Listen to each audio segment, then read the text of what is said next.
Hello दोस्तों, स्वागत है आपके अपने YouTube channel DK study point में। आज हम एक टॉपिक से हट करके वीडियो लेकर के आए हैं, जो कि है हिंदी सिनेमा और उसके अध्ययन पेपर का नाम।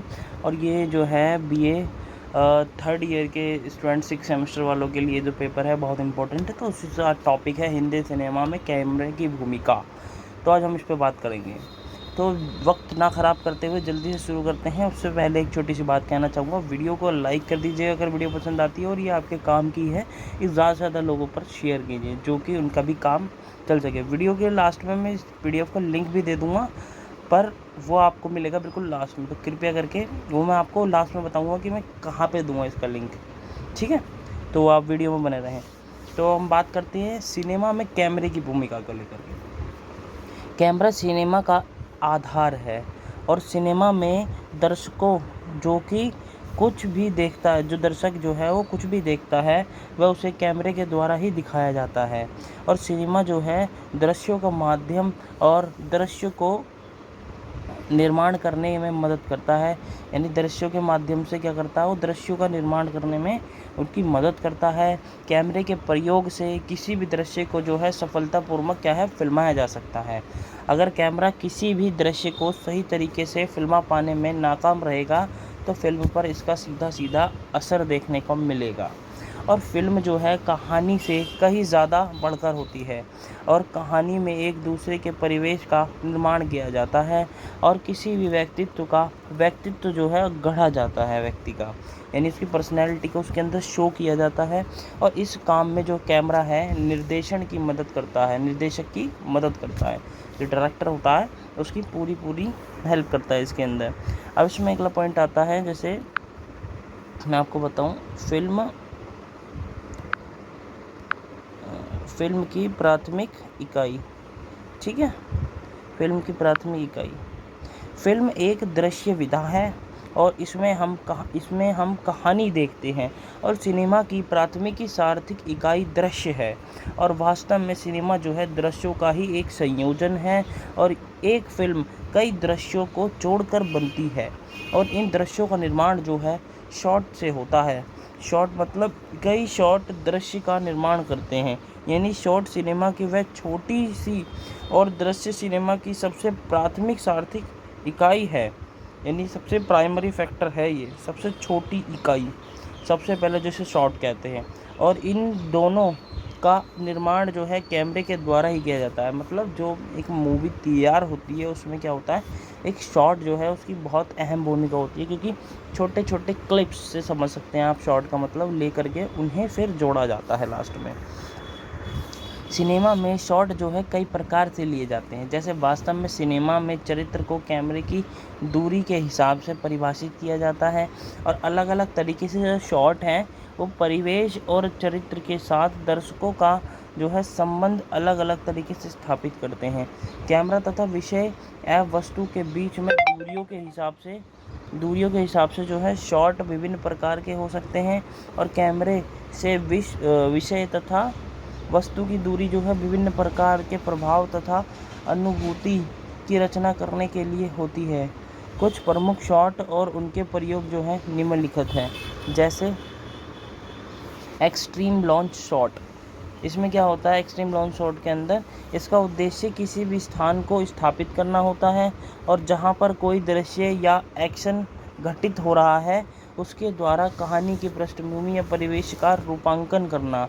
और इसीलिए इस शॉट की स्थापना जो है शॉट या एस्टेब्लिशमेंट शॉट भी कहा जाता है इसको, और इसकी जो जियोग्राफी शॉट भी कहा जाता है इसको। और क्योंकि इसके द्वारा जियोग्राफी को दिखाने का कार्य किया जाता है। जैसे उदाहरण की अगर बात करें, जैसे रेगिस्तान का दृश्य, शहर का दृश्य, और इसके दृश्य के मन में सिनेमा का भूगोल जो है स्थापित हो जाता है। कुल मिलाकर के एक्सट्रीम लॉन्च शॉट का मतलब है उन क्षेत्रों को दिखाना जिन क्षेत्रों में हमारे को भूगोल या ज्योग्राफी जो है शॉट दिखाए जाते हैं। जैसे हम हेलीकॉप्टर शॉट यानी ऊंचाई से लेते हैं, ड्रोन शॉट वगैरह जिन्हें कहते हैं, और फिर वो क्या करते हैं, वो बहुत बड़े एरिया को कवर करते हैं जहाँ पे उसकी पूरी की पूरी ज्योग्राफी दिखाई जाती है, उसको कहते हैं एक्सट्रीम लॉन्च शॉट। उदाहरण आपको मैंने बताई, जैसे रेगिस्तान का दृश्य जो हो गया, शहर का दृश्य हो गया। इससे जो है विभिन्न दृश्य जो होते हैं वो ज्योग्राफी शॉट, मतलब कि इसे स्टेबलाइजमेंट शॉट भी कहा जाता है। अब आता है long shot, second point. Long shot जो होता है, लॉन्ग शॉट किसी दृश्य या स्थान के एक्शन को अधिक स्पष्ट तरीके से दिखाता है। क्या करता है? अधिक स्पष्ट तरीके से दिखाता है। इसमें भी जो है परिवेश आता है,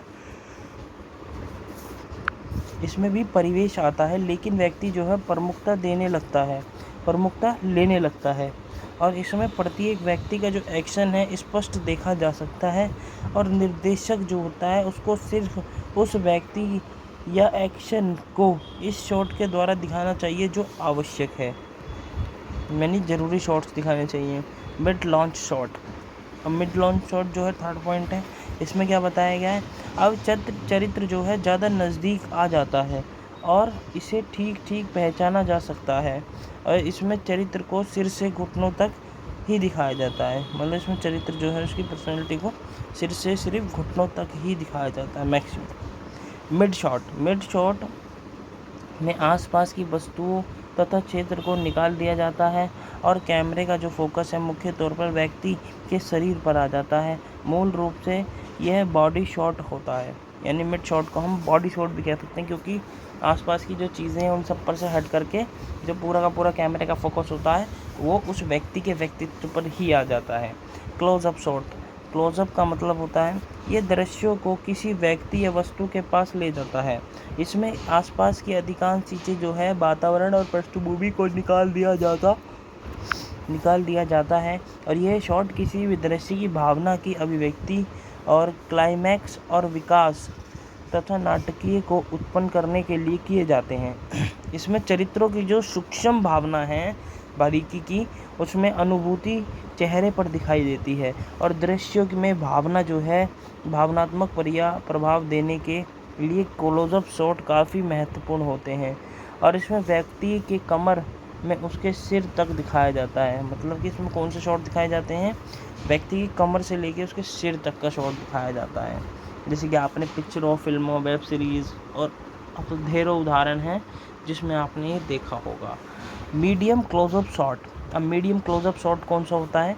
सामान्यतः ये शॉट जो है वार्तालाप यानी बातचीत में प्रयोग किए जाते हैं। इसमें व्यक्ति के व्यक्तित्व के सीने से सिर तक के हिस्से को दिखाया जाता है।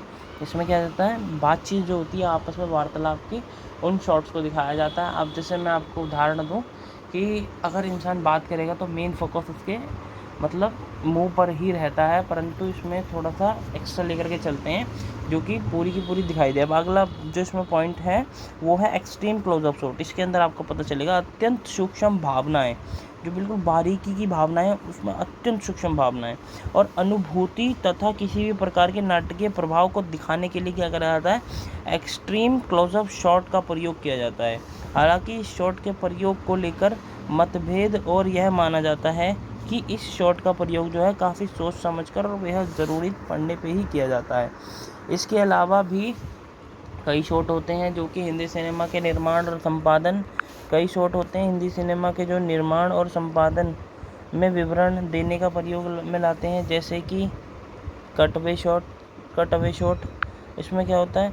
जैसा कि नाम से ही प्रतीत होता है कि कट अवे शॉट वह शॉट होते हैं जो दर्शकों के मुख्य दृश्य या एक्शन को दूर लेकर जाते हैं और उनका ध्यान हटाते हैं। हालांकि यह जो ध्यान है हटाना काफ़ी कम समय के लिए होता है और यह कट अवे शॉट मुख्य दृश्य या एक्शन का भाग नहीं होते हैं। और उदाहरण की अगर बात करें के लिए दौड़ के समय जो है भीड़ को बीच बीच में दिखाना, जैसे दंगल में कुश्ती के मैच के वक्त जो है भीड़ को दिखाया जाता है।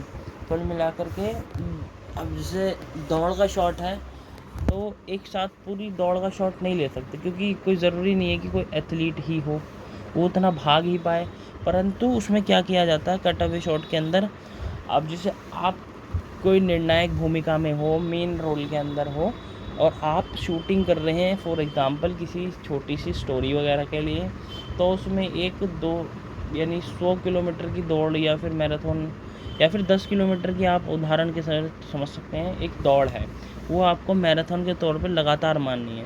पर अगर आप उसको नहीं मार पाए तो उसके लिए समस्या उत्पन्न हो जाती है। तो उसमें क्या कराया जाता है, रेस्ट ले लेकर के कराया जाता है। उसके अंदर उसमें कट अवे शॉट्स दिखाए जाते हैं, जैसे कभी जनता को दिखा दिया और आपको दिखा दिया, जनता को दिखा दिया और उस निर्णायक भूमिका के एक्टर को दिखा दिया। तो इस तरीके से ये शॉट लिए जाते हैं। बाकी आप बहुत समझदार हैं, मैं जानता हूँ।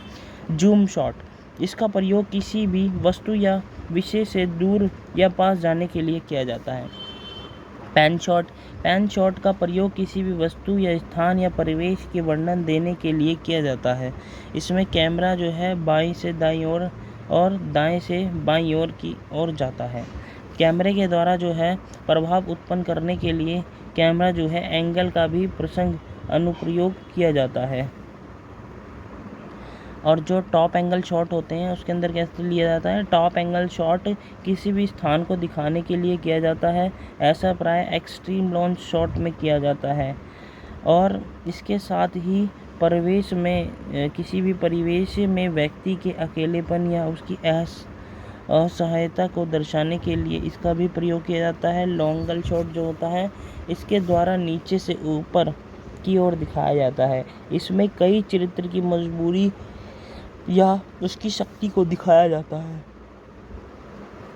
अब हम किंतु परंतु न करते हुए मेन जो है कैमरे की भूमिका के पॉइंट समझ लेते हैं। इसमें क्या होता है, व्यक्तित्व को गढ़ने में कैमरे के द्वारा किसी भी चरित्र को गढ़ा जाता है या जा सकता है।